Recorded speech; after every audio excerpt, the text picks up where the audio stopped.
Sani cari veneti, siamo Drius cominciare uma transmissão em vivo come vi altre si Driu Vedarghe. Pessoal, estou começando aqui uma transmissão ao vivo, claro, só que antes eu preciso conferir, não tem ninguém aí. Foi uma transmissão que eu decidi fazer meio em cima da hora, não avisei ninguém, vou começar a avisar. Eu vou ver como é que tá o áudio, qualquer coisa vocês podem também falar aí, me comunicar. Bom, pelo que eu vejo, vamos ver. Tá bom. Pelo que eu vejo, o áudio tá bom, a imagem também, e então a gente já pode começar aí a nossa transmissão. Eu também vou mandar, quem sabe, esse link da transmissão pro nosso grupo, que a gente tem um grupo no WhatsApp dos Vênetos, e aí o pessoal fica sabendo também, né? Só um minutinho. Então, vamos mandar lá.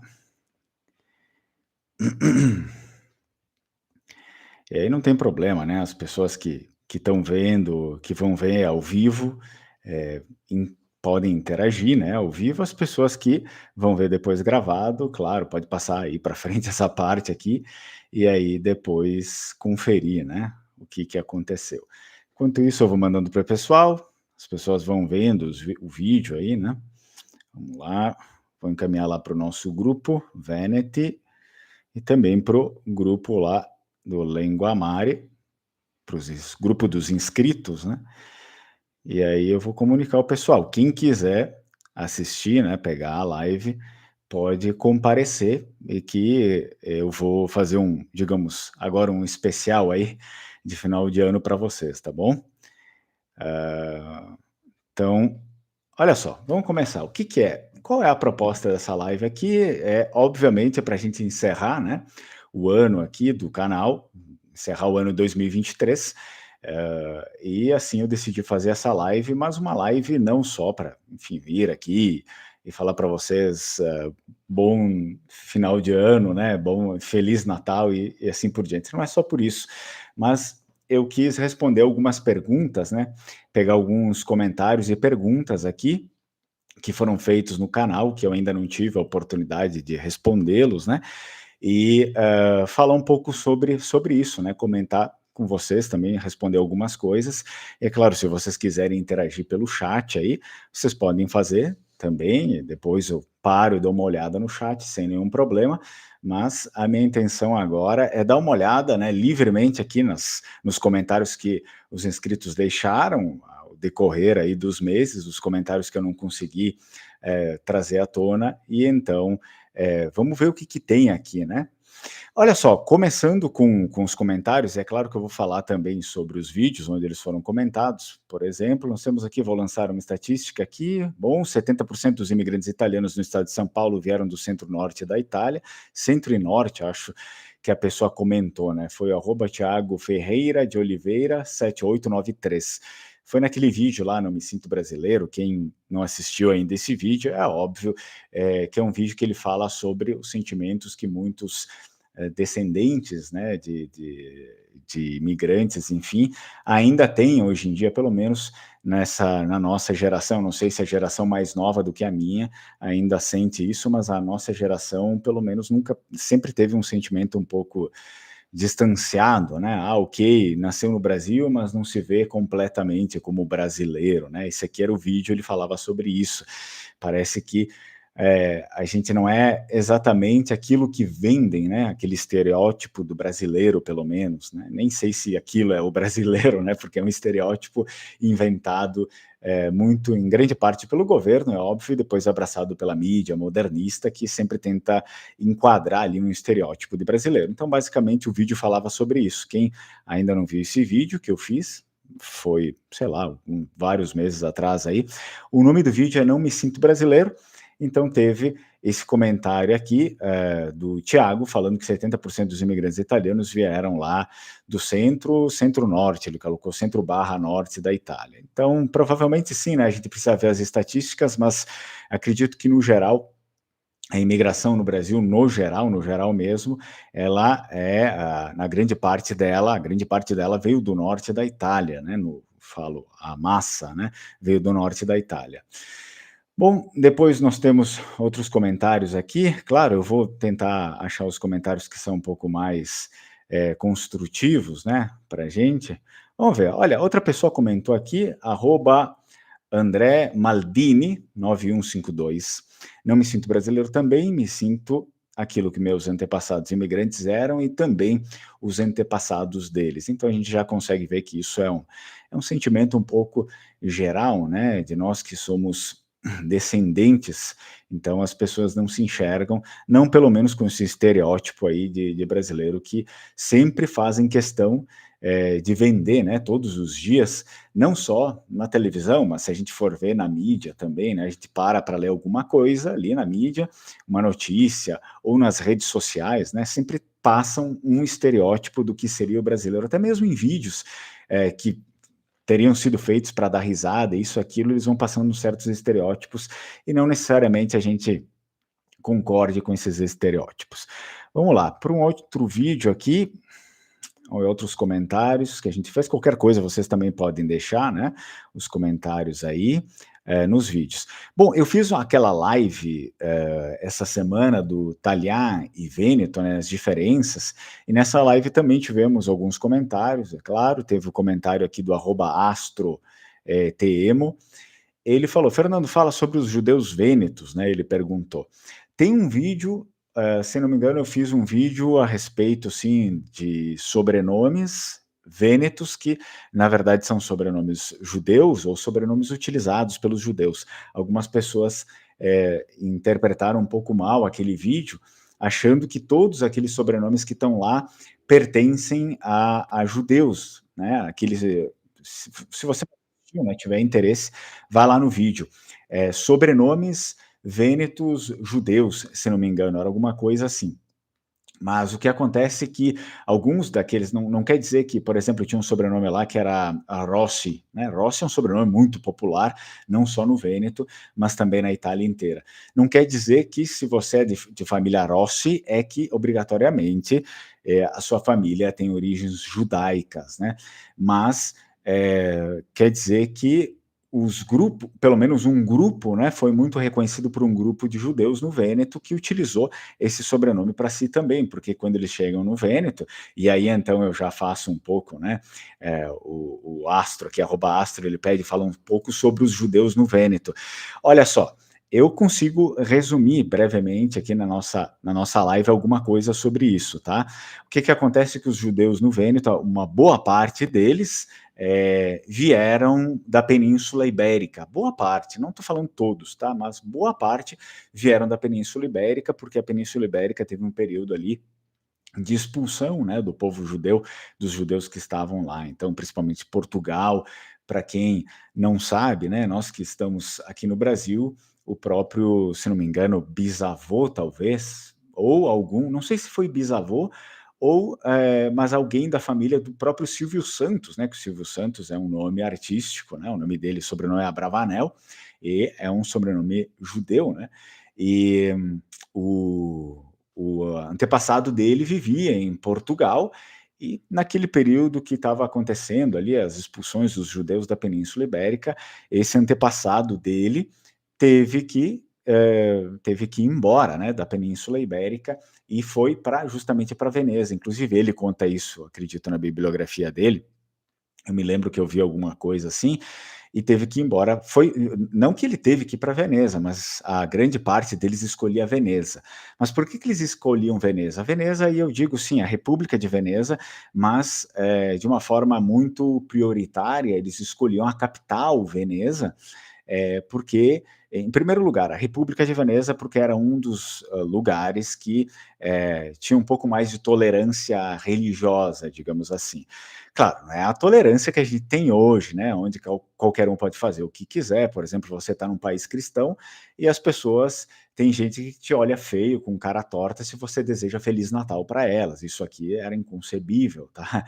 Não era essa tolerância que existe hoje. A tolerância, sim, você pode vir aqui, pode viver aqui, a gente não vai obrigar que você mude de religião, mas tem que andar conforme a regra do Estado, enfim, e aí eles também, você sabe que existiam os guetos, né, eles colocavam os judeus nos guetos lá, que eram um bairro dos judeus, que tem até hoje lá, né, o bairro judaico, e eles tinham toque de recolher, escolher. Então não era, quando eu falo tolerância, não vamos ser ingênuos, achar que era o mundo do arco-íris, não é assim que funciona, tá bom?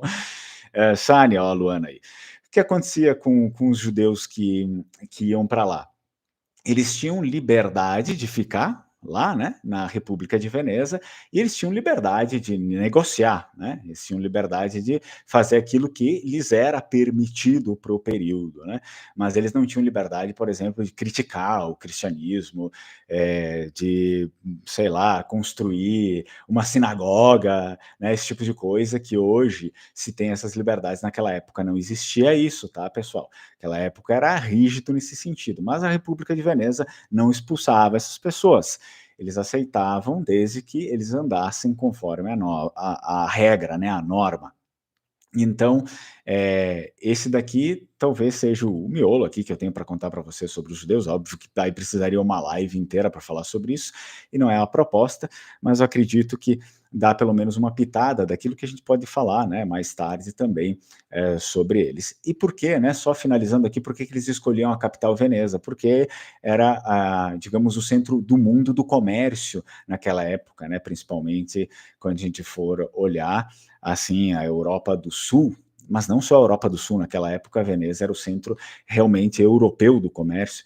Então, sim, eles preferiam ir lá porque eles podiam praticar livremente essa questão do comércio, da questão dos bancos, né, do empréstimo e assim por diante. Então, por isso que os judeus preferiam a República de Veneza, porque não existia essa expulsão, né, a República não fez isso, como aconteceu lá na Península Ibérica, e porque eles tinham essa liberdade aqui enfim, de comércio, né? Vamos lá para o próximo.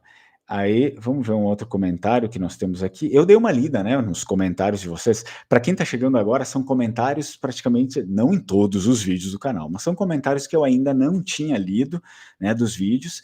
E aí eu estou referenciando o vídeo e também aí o comentário. Vamos ver se tem outro. Aqui, ó.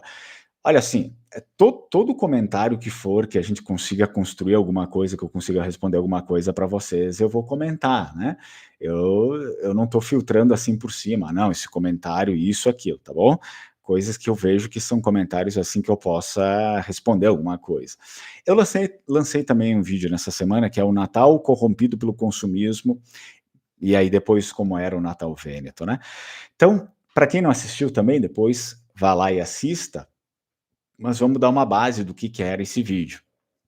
O vídeo falava, obviamente, sobre o Natal Vêneto, que era um Natal que não existia essas coisas que existem hoje, né? O Natal como ele era praticado na Sereníssima República de Veneza, né? Portanto, a gente está falando antes de 1800. A República foi atacada e finaliza um pouco antes, né, de 1800.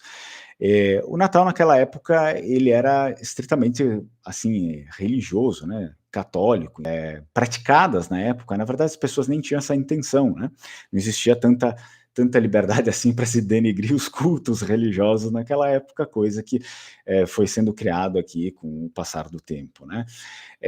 E aí o vídeo mostra bem isso. O que era? Isso refletia até mesmo, por exemplo, na hora de fazer os enfeites. Que enfeite era permitido, né? Esses que eles permitiam não era isso que a gente faz hoje, né? Nada contra, enfim, as coisas no seu lugar são bonitas também, mas o que acontece é que não se tinha nem pinheiro e tal, pinheirinho, esse tipo de coisa. Eles montavam um presépio, né? O presépio foi feito foi uma contribuição de um santo da igreja, lá em 1200 e tanto, e aí depois desse período isso se tornou prática, né, na Europa, principalmente na Europa ocidental, na Europa do Sul, né, e obviamente em outros lugares também, antes do protestantismo, e se tornou prática, e todos começaram a fazer isso. Então a igreja permitiu que sim, que se montasse o presépio, lá em 1200 e tanto, que se montasse o presépio como uma lembrança, né, daquele período ali do nascimento de Cristo. Então era sempre muito focado nessa questão de que eles chamam lá de natividade, né, a natividade de Jesus e assim por diante, e não tinha esse foco nos presentes, nas bebedeira, na comida, esse tipo de coisa, não era esse o foco, né, hoje é. Então, a pessoa comentou assim, é o @BR Curiosidades, há 3 dias atrás, ele comenta: O conservadorismo é preservar a cultura boa, língua, história, música e gastronomia típica. Mas os progressistas só gostam de cultura quando é música pornográfica e algum lixo. Bom, falei para vocês, né? Isso aqui é óbvio, comentário aqui da pessoa. É, querendo ou não, é claro que muita coisa acabou se perdendo nos dias de hoje, né, o Ocidente, se a gente for ver pelo lado cultural, né, ele está muito comprometido, né, por algumas propostas que nem sempre visam, o bem do Ocidente como em si, né, mas sim o bem de pequenos grupos, muitas vezes. Isso daqui vai para um lado, vai para o outro, a gente precisa abrir para isso, né. Então, esse foi o comentário. Acredito que, eh enfim, eu dei a minha contribuição, né, comentando sobre o vídeo também, então a gente pode passar para a próxima aqui. Tem um outro vídeo que eu gravei já nessa esteira aqui, que o que os vênetos pensam do Papa, né? Esse aqui é um vídeo já um pouco mais antigo também, nem tão antigo, foi desse ano, mas o inscrito, que é o William Zanon, né? Ele fala o seguinte: "Viva o Papa, mas tenho a mesma visão que os vênetos católicos". Qual é a visão que eu, falei aqui dos vênetos católicos, né, nesse vídeo? O que os vênetos pensam do Papa? Como eu vivi lá, e eu acabo conversando com as pessoas de lá seguido, eu vejo que eles têm, pelo menos aqueles que são católicos, têm essa visão, né, de que, ok, existe esse respeito ao Papa, porque é a figura máxima da Igreja Católica Romana, mas não concordam com tudo, porque o Papa acaba trazendo algumas visões um pouco atreladas às coisas de hoje, né, as coisas modernas de hoje. Parece que, né, segundo eles, parece que o Papa está querendo se encaixar nas pautas, por exemplo, nas pautas de hoje, nas pautas da ONU, as pautas disso, daquilo, e eles acreditam que não seria muito bem esse o papel da igreja, né? O papel da igreja seria realmente aquilo que lhe cabe durante os séculos, que é a salvação das almas e, enfim, de dar a orientação espiritual para os seus fiéis. Então, eles acabam não se sentindo representados pelo atual Papa, que é o Papa Francisco, né? Bem, vamos lá, vamos passar para o próximo. Depois, foi nessa semana ainda, eu lancei um vídeo chamado A Superficialidade dos Descendentes, né? Então, que mostrava bem um fato que muitas vezes eu tenho que conviver, né, com algumas pessoas ali que ou entra em contato, né, você vê, não são todos, né, mas muitas pessoas, elas têm essa superficialidade, que elas querem aprender, por exemplo, o italiano, porque elas precisam para para para reconhecimento, né, da cidadania italiana. E de fato, grande parte dessas pessoas estão indo por uma agência, alguma coisa ou outra, elas nem precisariam, né, saber falar aquilo ali, mas elas se colocam na cabeça isso, né. Mas, aí a pauta do vídeo em si, desse vídeo Superficialidade dos Descendentes, é que essas pessoas iam para lá só para fazer selfie, né, para tirar foto, isso, aquilo, e nada para conhecer os lugares, enfim, de fato, e eles não têm essa profundidade histórica, né, eles fazem viagens por viagens só para ter mais uma fotinha ali bonita. Então a pessoa comentou: "Desde criança sonhava", a pessoa foi o William Zanon, né, "desde criança sonhava em visitar a Itália para conhecer a terra dos meus antepassados. Não era simplesmente tirar fotos", ele diz. "Sempre gostei muito de história e geografia e dou valor à cultura e aspectos importantes muitas vezes ignorados desses países. Quando eu for à Itália, meu primeiro destino irá ser o Vêneto e o Vaticano." Muito bem. Então, basicamente é isso, né. Basicamente como fui eu, quando eu fui a primeira vez, eu já fui para entender como funcionava essa questão, principalmente da língua vêneta, para, claro, encontrar, né, o lugar de origem, as cidades. Na verdade, eu sabia as cidades onde os meus antepassados tinham vindo, né, dessas cidades aqui, então fui lá basicamente para encontrar esses lugares e depois sim, também para visitar os locais, dos quais eu sempre tinha lido a respeito, né, a Basílica de São Marcos, em Veneza, outros lugares não comumente conhecidos pelos turistas, né, que são lugares no interior, que muitas vezes foram locais utilizados, por exemplo, pelos vênetos na Idade do Bronze, ou em época romana, enfim, coisas que eu lia na história e que eu fui lá procurar, e encontrei pessoas ali que também sabiam me orientar sobre isso. Eh, E, claro que, assim, a única curiosidade que eu tive até hoje, realmente, de conhecer, de dizer: "Não, eu quero viajar, eu quero conhecer", eu confesso para vocês que foi o Vêneto, né.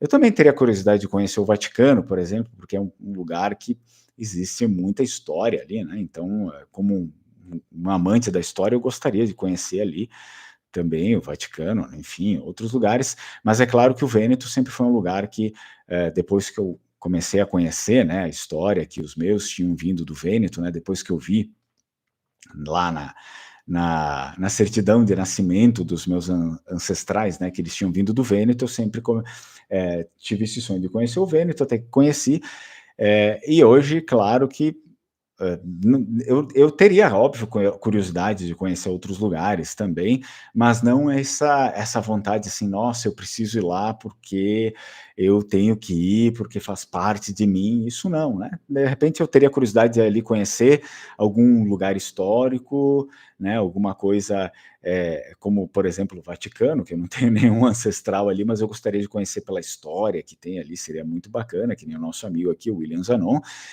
mas não simplesmente para ele bater foto, não que tenha alguma coisa errada, né, mas vocês entenderam o que eu estava querendo dizer sobre isso, né. Estava querendo falar dessa superficialidade, a gente precisa ir para os lugares, mas precisa ter uma base ali, um conhecimento ou que pelo menos, quem sabe, esses lugares despertem algo, bom, né, na gente, algum sentido de busca e de profundidade histórica e cultural. Muito bem. Tem um outro comentário aqui, ele está no chat, vamos ver se eu consigo ler. Eles poderiam ocupar cargos públicos ou algo assim? Cheguei agora na live. Ah, ok. O Reli bom, eu não sei se é Helibad ou Elibad, né, me desculpe, eu não sei qual seria a pronúncia aqui. Sim, não, naquele período a gente está falando sobre os judeus, né, aquele vídeo a respeito dos judeus. Não, não, pelo que eu acredito e pelo que eu li também, no período inicial ali, os judeus eles não podiam, ocupar cargos públicos nem nada disso, né, eles eram cidadãos, que, claro, estavam sendo abrigados ali, mas eles não eram considerados cidadãos da cidade, digamos, não eram considerados pessoas, eles eram estrangeiros. Então, é óbvio que se tivesse alguma punição, alguma coisa, uma infração cometida por eles, eles seriam julgados em corte como um vêneto normal, né? Isso era necessário, essa diplomacia, era necessário se fazer valer dessas leis, porque a República de Veneza tinha isso, né, na sua, digamos, na sua constituição, de dar o devido tratamento para um estrangeiro, assim como ocorria com um cidadão vêneto. Mas acabava não ocorrendo isso deles poderem assumir cargos públicos, né? Quando o senhor estava falando sobre os judeus em Veneza, exato, isso aí. Então, eles não podiam ter, né, assumir cargos públicos. Aí depois de um certo período, né, depois de um certo tempo, é óbvio que quando essa proibição aos judeus começou a cessar, né, durante um período um pouco mais, sei lá, mais moderno ali, né, chegando aos 1600, 1700 e tal, isso aqui não existia mais, tá bom? 1600 acredito que essa divisão aqui já não era mais tão latente e muitos dos judeus já estavam totalmente assimilados, né? Então era hoje em dia, se vocês forem na Itália inteira, é muito difícil você saber quem é judeu, quem não é, nem eles mais sabem, porque eles foram totalmente assimilados, é muito, muito difícil. Claro que existem aquelas famílias que tiveram, tradicionalmente, guardaram isso, né, mas boa parte, pelo que eu vejo, né, pelo que eu estudei da história dos judeus, a maioria deles foi totalmente assimilada, né, e são cristãos hoje em dia, de famílias cristãs, que se você for e disser: "Ah, você sabia aí que o seu sobrenome, né, provém de uma família judaica?", a pessoa vai falar: "Eu não sei, eu sempre fui criado como cristão", então, que eles foram totalmente assimilados, né. Vamos lá, aí depois nós temos, também naquele vídeo sobre a superficialidade dos descendentes, o De La Giacomo comentou uma coisa interessante, né, ele disse: "Fernando, o termo descendente de vênetos soa estranho, pois se trata de uma etnia. Um Iorubá sempre será um Iorubá, mesmo tendo nascido sob outra bandeira. O que você pensa a respeito?" Ah, ok, entendi. Só vou tomar um gole d'água aí. Tá. O Della Giacomo aqui, ele acaba, tentando, né, provocando essa questão aqui, porque, ele acredita que não seja, né, muito adequado que a gente se chame de descendentes, pelo menos foi isso que eu entendi, né, que a gente se chame de descendentes, e que sim, que a gente se considere como vênetos mesmo, né. E eu concordo com isso, né, nós somos vênetos, eu me considero vêneto, mas é claro que quando eu falo, descendentes, é por uma questão formal, né, nós nascemos em outro local e as pessoas muitas vezes vão procurar por esses termos, né, no YouTube, na internet. Ah, descendentes de italianos, descendentes de vênetos. Vênetos é meio difícil que as pessoas procurem isso, a não ser que sejam vocês que já sabem, né, mas geralmente a pessoa vai procurar por descendente, então é uma questão básica, assim, de como é que eu posso dizer, de protocolo, né, para que o vídeo seja encontrado, mas eu também acredito isso, eu não concordo, não me vejo assim como um descendente, porque o vêneto que nasce fora do Vêneto, ele também é considerado vêneto, assim como acontecia, por exemplo, no Império do Brasil, né, não existia brasileiros, brasileiro é um termo que foi sendo oficializado depois da queda do Império do Brasil. Sim, existia o termo, era uma profissão, né, o brasileiro é aquele que transporta o pau-brasil, era o português que transportava o pau-brasil, tirava daqui, levava para comercializar na Europa, isso aqui era o brasileiro, né, é um termo de profissão, torneiro, mecânico, né. Então, o que ocorre é que depois, então, não eles se chamavam, né, no Império, no Brasil, impérios, você tinha os portugueses lá, europeus, e eles chamavam as pessoas daqui, os portugueses de além-mar. Então, mais ou menos para dar essa união. Isso acontecia também com os vênetos no período da República, é claro, né. No período da República, o gentílico era vêneto, né, todos que eram vênetos, não existia essa, eu sou italiano. Existia sim, eles faziam parte da Península Itálica, mas sempre em todos os textos, até Maquiavel fala sobre isso, que ah, a pátria dos vênetos, por exemplo, né, ou muitas vezes se falava a pátria dos venezianos porque era a República de Veneza. Quando se fala a pátria dos venezianos, se entendia naquela época que um trevisano, um vicentino, um belonês, todos os que faziam parte da República de Veneza também poderiam ser chamados de venezianos naquele período, tá bom? Porque era a República de Veneza, República dos Venezianos. É por isso que muitos acabavam chamando de veneziano. Hoje em dia, essa questão não existe mais, então o mais correto para que se tenha um entendimento melhor é que a gente chame de vênetos, né? O termo que a gente utiliza hoje em dia é a região do Vêneto, a pátria dos vênetos. Mas sim, né, naquele período também, você tinha a República de Veneza, e a República de Veneza, quando, até um certo período, ela se expande por terra, né, e essas terras que eles vão abocanhando ali dentro da própria península, ou enfim, regiões vizinhas, todas essas pessoas que acabavam fazendo parte da República de Veneza eram conhecidas, eram tomadas como vênetos. E assim funcionava também para aqueles que nasciam fora dos territórios europeus da República de Veneza ou fora da região do Vêneto, né.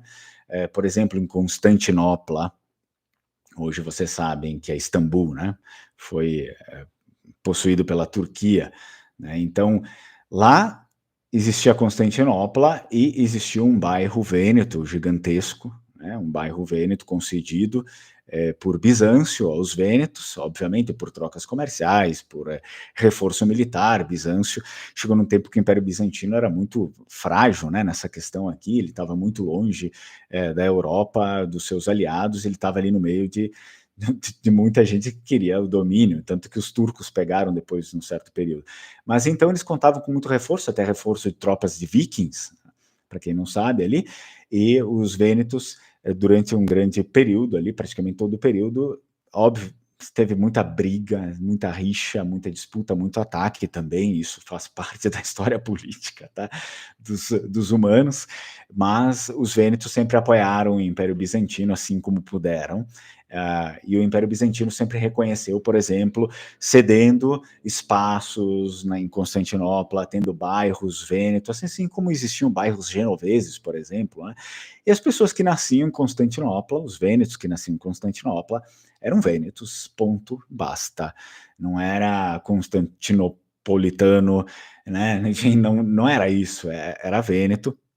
Inclusive, quando se teve um período ali de quando os vênetos contribuíram para que se instaurasse ali um imperador latino, né?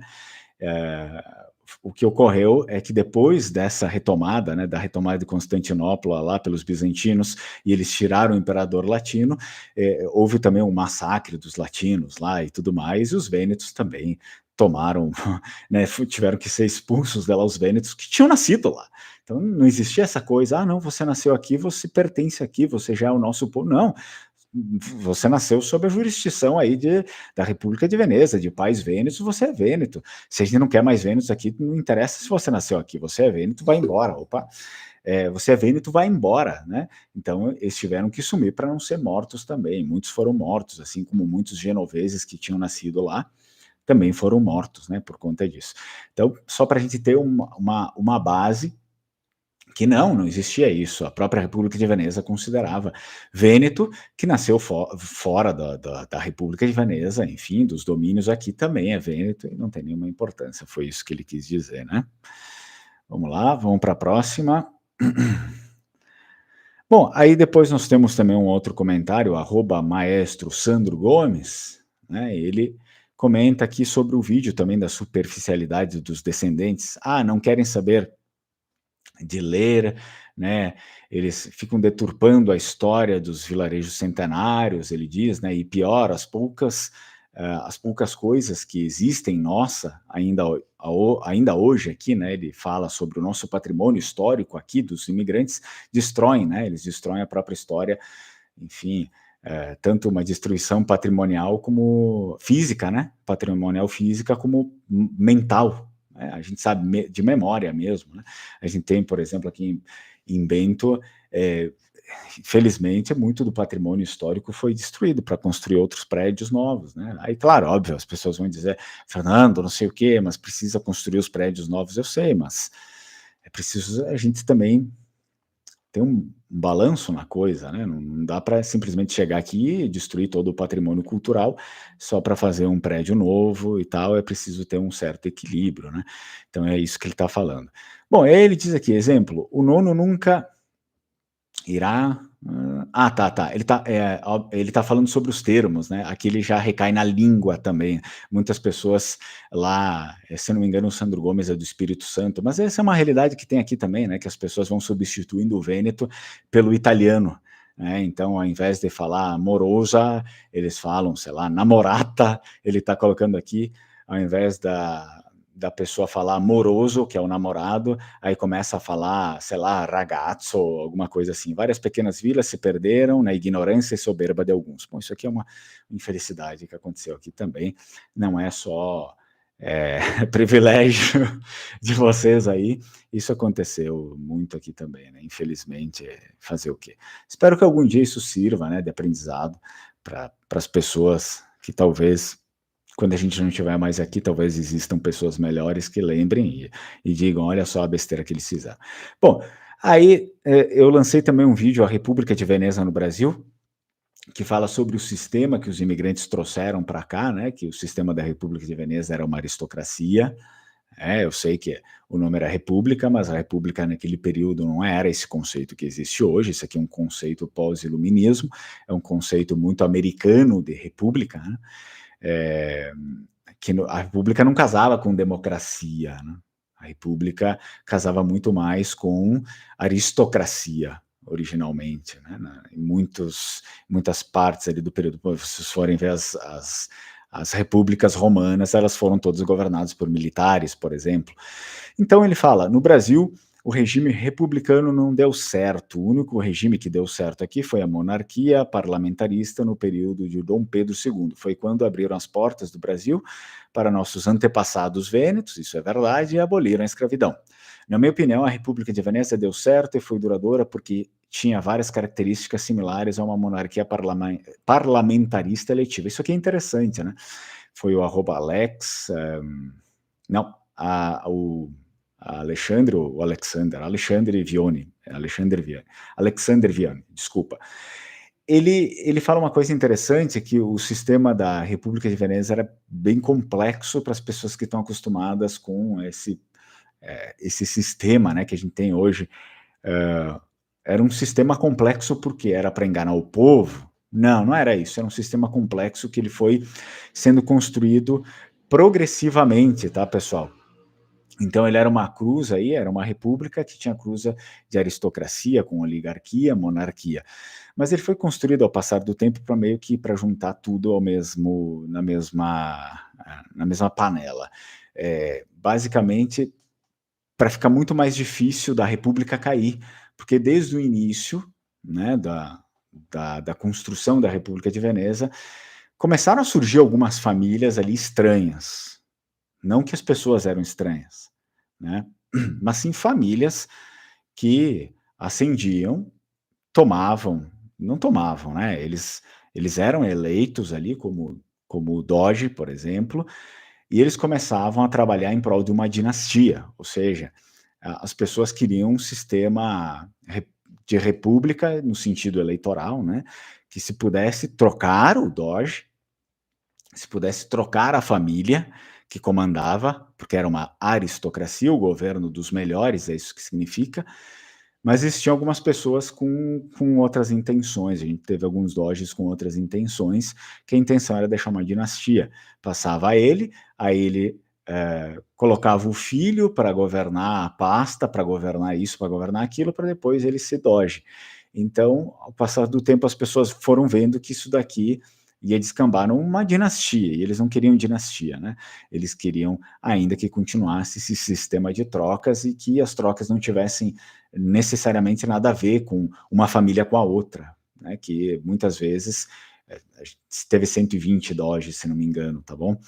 Mas desses 120, sim, existiu assim a mesma família que elegeu muitos doges, mas durante a maior parte do período foram famílias rivais, assim, que não gostavam uma da outra, que tinham pensamentos totalmente opostos.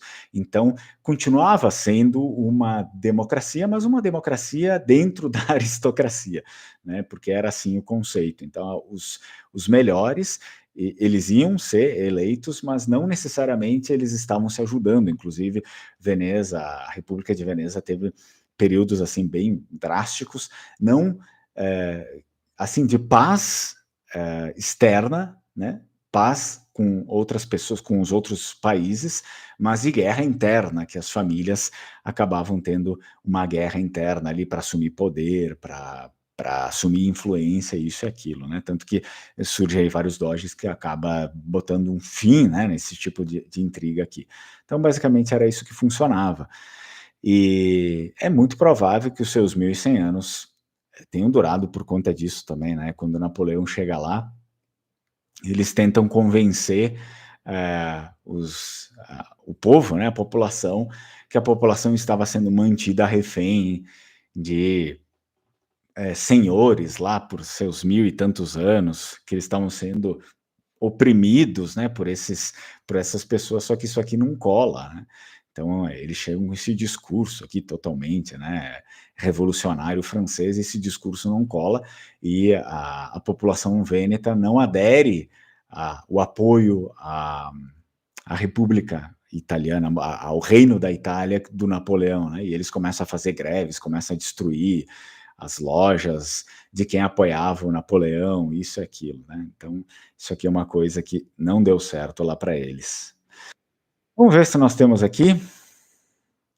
Temos um outro vídeo aqui, a pessoa Rafael Caruccio, ele fala: seus vídeos estão cada vez melhores, parabéns, de fato, o nosso saudoso. Bom, vamos lá. Eu tava o mesmo. Bom, isso aqui faz parte daquilo que eu já respondi, então vamos dar uma filtrada também, né, porque senão fica muito repetitivo, né. Mais uma vez, se vocês quiserem comentar alguma coisa, eu dou uma lida, vamos ver. Tem gente aqui que comentou também, foi o Fernando Marcondes Correia: "O que aprendi com minha nona é que os antigos da nossa família também". Ah, tá. "O que aprendi com a minha nona e com os antigos da minha família é que eles também falavam morosa", né, morosa, moroso.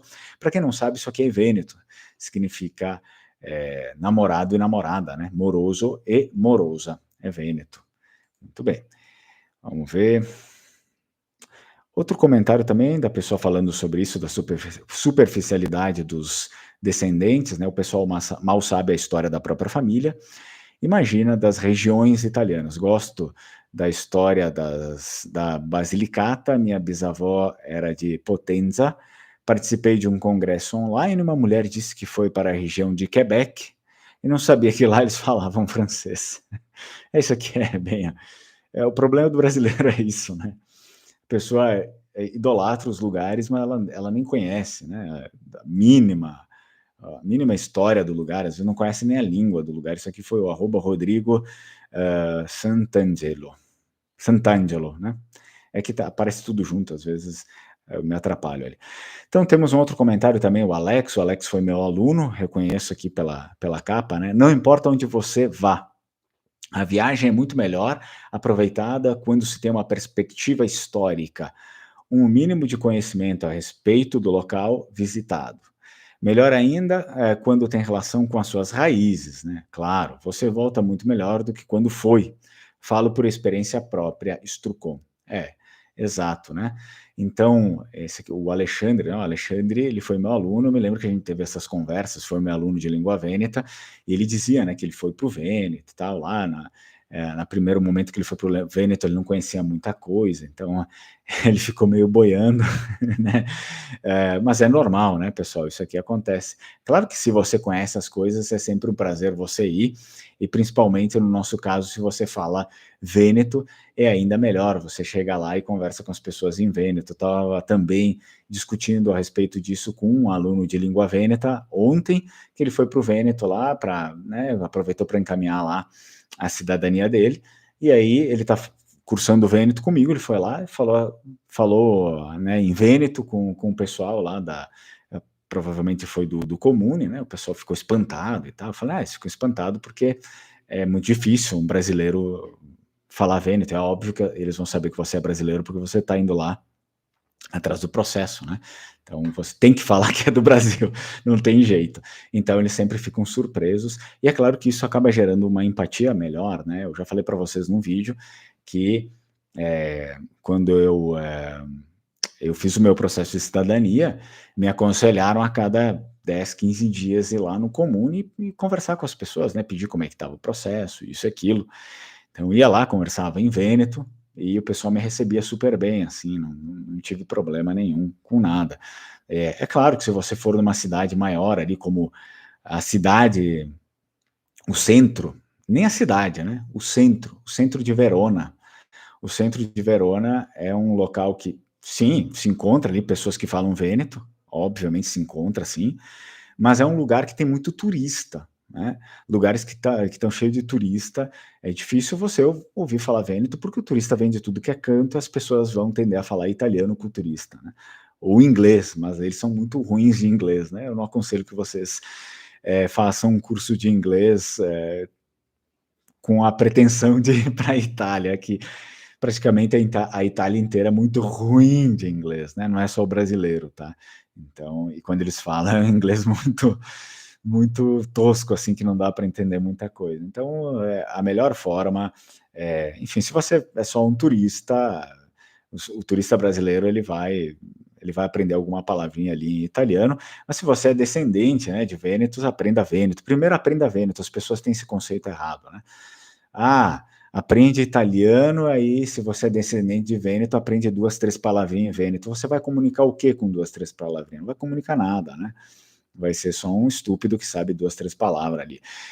Não, aprende vêneto primeiro, a sua língua é o quê, né, que falta de patriotismo no bom sentido você tem, você aprende vêneto primeiro, E aí depois o italiano é normal, né, você vai aprender ali, principalmente se você for morar lá. Então o italiano você aprende por tabela, não existe isso, né, de não aprender se você está morando lá. Inclusive existe várias, eles têm programas lá das próprias províncias que eles dão curso de italiano de graça, né, brasileiro quer morar lá e fica querendo aprender italiano, pagar curso de italiano aqui, vai para lá, eles têm curso de graça. Aprende Vêneto, né, Vêneto não é outra coisa, é diferente, você chega lá e eles te recebem bem, mas agora o italiano você aprende no próprio dia a dia, 2, 3 meses lá, já aprendeu, tá? Então, ainda mais com a base em Vêneto, o Vêneto é uma língua que é mais, digamos, complexa estruturalmente do que o italiano, você aprendeu o Vêneto, você consegue pegar o italiano fácil, fácil, tá bom? Então, mas é importante saber Vêneto, porque é a nossa língua. Olá, outro comentário aqui. Isso você diz é muito verdade. Bom, vamos para um outro vídeo, né? Daqui a pouco eu vou terminar a live, pessoal. Se vocês tiverem mais alguma coisa para comentar, nossa live de final do ano, eu não costumo fazer lives. Acredito que no próximo ano eu vou fazer mais lives aí com vocês, tá bom? Então, vamos lá. Vamos ver se eu acho algum outro comentário aqui para nós que seja relevante, né? Tá bom, eu lancei um vídeo aqui que era o vídeo da Emília-Romanha e República de Veneza. Nesse vídeo, eu falo que alguns pedaços da Emília-Romanha pertenceram à República de Veneza, né? Para quem não sabe, até a própria guerra, a guerra de Cambrai, lá, o Cambrai e tal, enfim, pouco importa, mas essa guerra, ela foi feita porque a República de Veneza estava meio que. Eles tinham medo que a República de Veneza tomasse todo o norte da Itália, né? O Papa tinha esse medo naquela época ali. E aí eles provocaram essa guerra aqui para diminuir o poder da República de Veneza, para fracionar ela entre os participantes da guerra e tal, e não deu muito certo. A guerra durou durante um certo período, mas não deu certo essa guerra aqui. E aí chegou um período que o Papa também começou a perceber que a França tinha umas intenções. Bom, a França, né? A França sempre querendo fazer porcaria. A França tinha intenções malignas, assim, a França queria já naquele período pegar o norte inteiro da Itália para ela, anexar e tal. Então, os vênetos não eram bobos, né? E os vênetos se reuniram com o Papa e falaram: olha, o senhor tem que botar a mão na consciência, né? Ou o senhor prefere ficar conosco, né? Que a gente respeita o papado, a gente não vai tocar em nenhum, né, milímetro do que for a Terra Santa, enfim, a Terra Santa, não Jerusalém, né, mas a terra que pertence ao Papa, né, os estados e tal, a gente não vai tocar em nada nunca, ou você vai ser dominado pela França, porque a França não tem, né, não tinha essa ligação. É importante entender que a ligação dos estados italianos sempre foram muito mais forte com o Vaticano. É por isso que nunca se teve essa tentativa dessa unificação antes. Por isso que a unificação da Itália ela vem de fora, né? Ela vem da França, mais uma vez a França sempre querendo botar a mão ali, né? Então, propositalmente, a unificação da Itália ela vem de fora, né? A República de Veneza, principalmente no século XV e o século XVI, tinha muito poder, tanto que a moeda brasileira era o Ducado Vêneto, a moeda que se comercializava aqui, de tão forte que era a República dos Vênetos. Então, tinha tanto poder e ela não quis fazer uma unificação da Itália.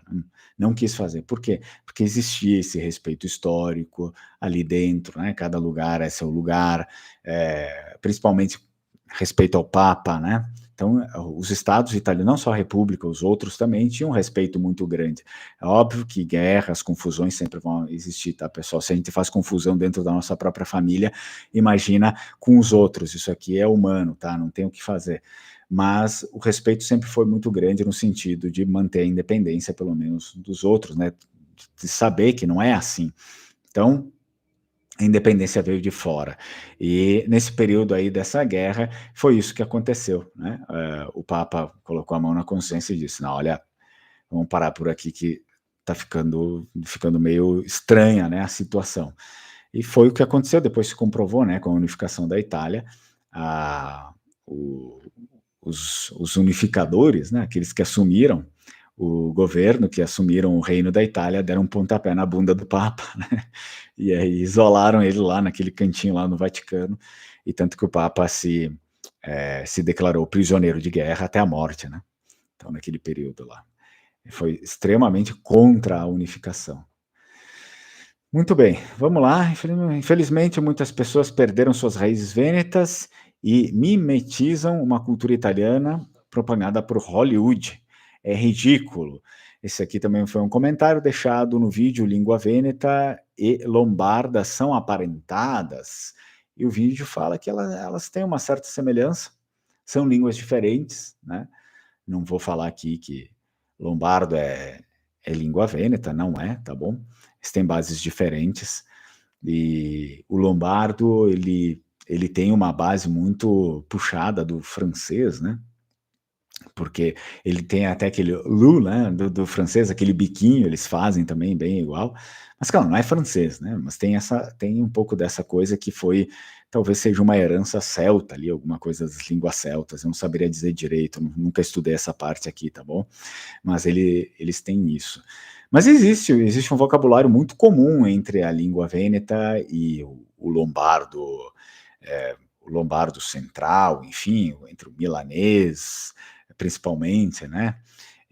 Não muito com o bergamasco ele muda bastante, né? Mas ele continua sendo lombardo, mas ele muda bastante. Mas sim, mas existem algumas coisas que são parecidas. Inclusive, no convênio de língua vêneta que teve lá em Vicenza, que eu participei representando o Brasil, tem vídeo aqui no canal, tá? Tem um vídeo aqui no canal, não tô mentindo, tem um vídeo aqui no canal, que eu fui lá, eu representei, eu conversei com os lombardos lá e deu para entender super tranquilo, assim,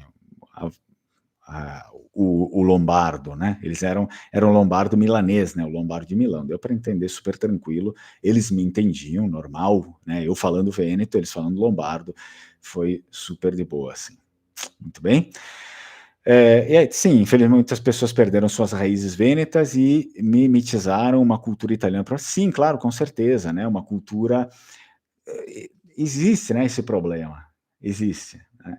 Perderam suas raízes vênetas porque, infelizmente, as pessoas, sim, vieram para cá, eram camponeses e tal, também eram pessoas talvez que não tinham essa clareza, né, que nós temos hoje. Né? Acho que é uma coisa um pouco até recente a gente saber, a gente ter essa noção que é preciso preservar nossa cultura. Acho que isso existia antigamente muito dentro dos lugares dos lugares intelectuais, por exemplo, a universidade medieval, a igreja medieval, eles tinham essa consciência, tanto que eles preservaram, né? Eles preservaram a antiga tradição ocidental grega, né? Greco-romana, Platão, Aristóteles, enfim, as criações das universidades, eles tinham, né? Mas as pessoas, no geral, eram um pouco leigas nesse sentido e priorizavam mais, sim, óbvio, o trabalho, o sustento da família. Isso aqui é uma coisa que a gente precisa, né? Hoje em dia, colocar na cabeça e ir espalhando, né, que a gente precisa, espalhando para as outras pessoas que talvez não tiveram, né, não tiveram essa cultura aqui que é preciso preservar, né, as pessoas acabam tendo a cultura de, não, é preciso destruir tudo para fazer algo novo, para fazer algo bonito. Então, é uma coisa até dos tempos modernos, né, se a gente for ver, isso não está só na nossa cultura vêneta, né? Não está só na gente, isso está em tudo praticamente hoje em dia. A nossa sociedade, lamentavelmente, é isso aqui, é destruir tudo para fazer uma coisa nova que muitas vezes não leva a lugar nenhum, né? Bom, sim, claro, existe esse problema hoje dos descendentes, né? Da propaganda hollywoodiana, do poderoso chefão, né, das pessoas quererem achar que são sicilianas, napolitanas, mas eu digo que acho que no Brasil, um pouco mais do que esse estereótipo, tem também o estereótipo da novela, né, estereótipo lá do carcamano, a família e tal, que aquela família meio bem sulista, né? Nada contra os sulistas, óbvio, né? Mas a gente está falando sobre os vênetos, ele está falando sobre cultura vêneta, raízes vênetas, né? As músicas também, tarantela e tudo mais, tarantela do sul, porque existe uma tarantela também do norte que é diferente, né? Mas geralmente as pessoas abraçam aquilo ali, porque é o que se tornou mainstream, né? O que se tornou comercial, o que está nos filmes, o que está na mídia, na novela, então as pessoas já tem um vácuo, né? Tem esse buraco aí de cultura que não foi deixada, ou que não foi passada, né? Claro que cultura foi deixada, né? Não dá para dizer que não foi deixada, mas talvez não muita coisa clara, né? As coisas não ficaram claras. A gente tem uma cultura ali submersa, que ela se manifesta no nosso dia a dia, principalmente no nosso sotaque, no nosso modo de ser, nas palavras, na culinária, muitas vezes, mas algumas outras coisas, a identidade não ficou clara, a gente não sabe, por exemplo, a pessoa vai lá e faz um capelete, ela não sabe que aquilo ali é vêneto, ela vai falar que aquilo ali é italiano, né? Ficou tudo não existe a informação detalhada, que é importante, porque quando a gente tem a informação detalhada, a gente tende a buscar mais, a se aprofundar mais e ter mais orgulho, né, daquilo. Então, é basicamente essa aqui a questão. Vamos lá, se tem mais alguma coisa relevante, se eu não finalizo. Aqui, ó, para contribuir, né, o Fernando, que está aí na live também, o Fernando Marcondes Corrêa, ele comentou num vídeo, né, mas o milanês parece francês, e mais ainda o piemontês. O piemontês é uns 50% vindo da França. E tem um pouco de germânico também. Aí eu já não posso falar 50%, acho que não. Esse aqui, dividir as línguas em porcentagem nunca é uma boa ideia, né? Foi um mal entendido, né? Fizeram isso com o italiano, que dizem que 40% é Vêneto, sei lá quantos por cento é friulano, outros sei lá quantos por cento. Não, isso aqui não existe, né? Não tem como dividir uma língua em porcentagem. As línguas se influenciam mutuamente, enfim, a gente não tem como saber, né? Quanto por cento do português veio do espanhol, quanto por cento veio disso, daquilo. Mas sim, claro, eu concordo, óbvio, existe pelo menos uma raiz comum, alguma coisa em comum que influenciou o francês, influenciou o lombardo também, e o piemontês também. E o piemontês também é uma outra língua que tem muita semelhança com o vêneto, né? É possível entender, sim, o piemontês. Essas línguas do norte da Itália, elas têm muita semelhança entre si, né? Então, o toscano também, né? A gente encontra algumas semelhanças com o vêneto e provavelmente também com o piemontesco e tal. Elas fazem parte meio que do mesmo raio ali, então existe alguma semelhança, né? Assim como as línguas ibéricas, por exemplo, eu sempre cito as línguas ibéricas porque nós estamos no Brasil, né? Então fica muito mais fácil de falar sobre isso. Vamos ver. Há algumas semanas eu vi vídeos sobre a língua bergamasca e de como ainda a preservam no município de Botuverá, em Santa Catarina. Lembro-me que um dos senhores que ajudava a preservar o idioma na cidade explicava que uma das características da língua bergamasca e que tornava um tanto difícil era essa presença de vogais e fonemas semelhantes aos do francês. Pronto, né, também compartilhando aqui com a nossa tese, com a nossa teoria, né, sobre o francês aqui. Bem, pessoal, eu acho que era isso. Agora tem bastante comentário sobre o bergamasco, né, tal. Bom, uma coisa que eu também gostaria de complementar antes de finalizar esse nosso vídeo aqui é sobre aquele vídeo que eu falei sobre a respeito dos venéticos. Eu vi que talvez algumas pessoas não entenderam direito. O que acontece? Quando eu falei que o termo venético, ele é um termo meio estranho, né? Um termo meio ruim às vezes, ele é bom, assim, burocraticamente, né? Burocraticamente para a gente dividir a história. Mas o problema é que ele divide os vênetos modernos, os vênetos hoje, também daqueles antigos, né? Então, meio que parece que corta o nosso laço com eles. E existiu aqui, né, nessa semana aqui, um pouco dessa discussão, principalmente lá na live do Talhão, essa discussão de etnia, né? Mas é difícil a gente comparar, por exemplo, os povos do sul da Europa com os povos do norte da Europa, etnicamente falando, né? A gente sabe que o sul da Europa, ele é diverso, né? Ele foi influenciado por diversas etnias ao passar dos séculos. que construíram o sul da Europa. Então, você não vai pegar uma pessoa que mora na Itália e que seja 100% uma coisa.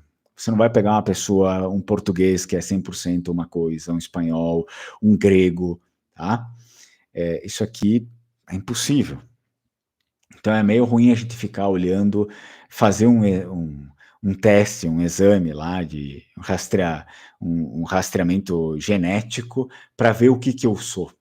Isso aqui é meio ruim, não que não se deva, enfim, se você quiser fazer, faça, mas não é isso que vai dizer, né?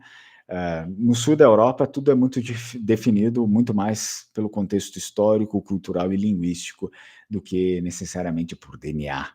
Né? Então, porque você vai ver lá, vai ter muita mistura, às vezes, né, de muitos europeus ali dentro do seu DNA.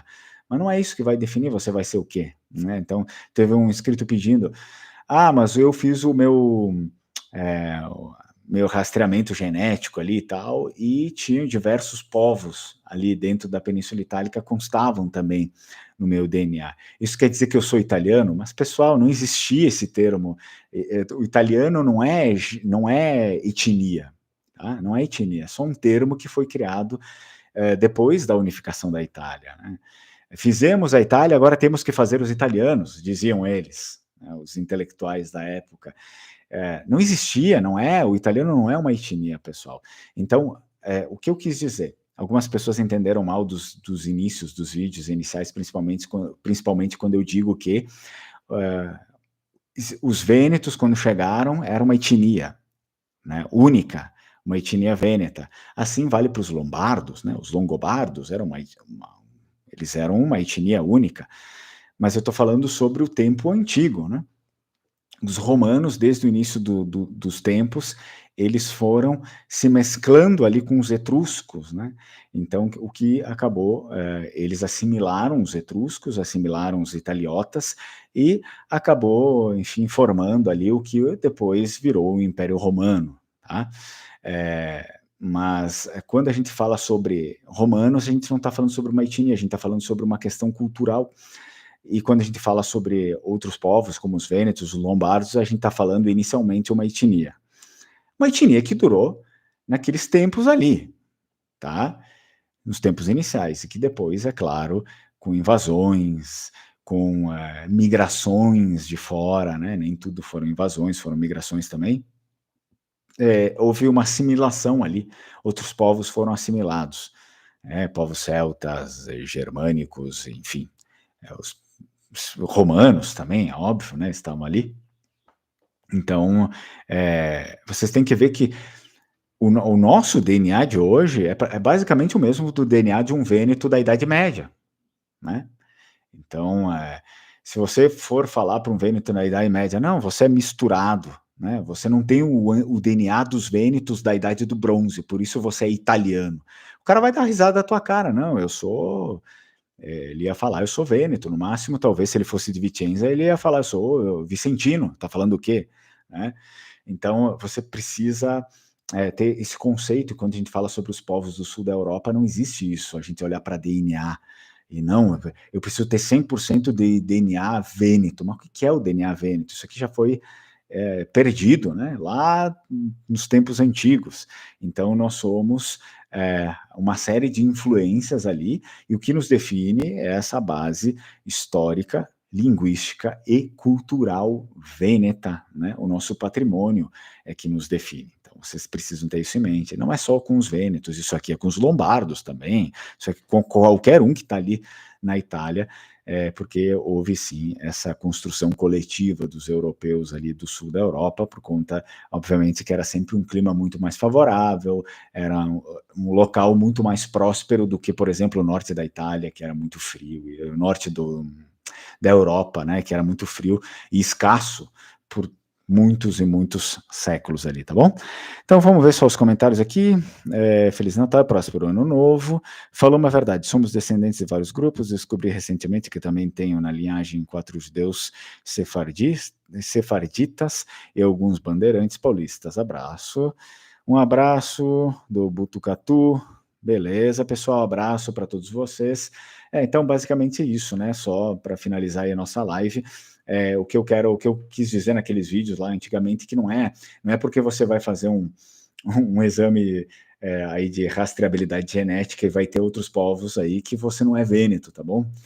O que nos define como vêneto é a nosso contexto histórico, linguístico e cultural, não é raça, né? Não é etnia. Isso aqui é impossível, é impossível. E não é só porque você tem outros povos ali que você então vai ter que se considerar italiano. Claro, é italiano geograficamente, né? Quem é que aqui está falando que não vieram da Itália, né? Óbvio que nós somos italianos pela geografia, assim como os portugueses são ibéricos, os espanhóis são ibéricos também. Todo mundo ali na Itália é italiano por conta disso, né? Mas aí existiam as antigas pátrias, a pátria vêneta, a pátria a pátria genovesa, enfim, siciliana e assim por diante, tá? Nápoles. Então é disso que eu estou falando, né? Bom, pessoal, eu acredito que a gente conseguiu ter uma boa conversa aqui. Teriam mais comentários aí, mas a live já passou de 1 hora e eu vou finalizando por aqui. Caso vocês tenham mais algum comentário, agradeço aí a presença de vocês, quem esteve presente, quem não esteve, assiste o vídeo depois. Esse daqui é o meu último vídeo do ano, tá bom? Ano de 2023, pois 2024 a gente volta de novo com novos vídeos e eu desejo, obviamente, um Feliz Natal para vocês, que vocês passem bem, né, com as vossas famílias e nos vemos então em 2024. Tchau, tchau, Strucco.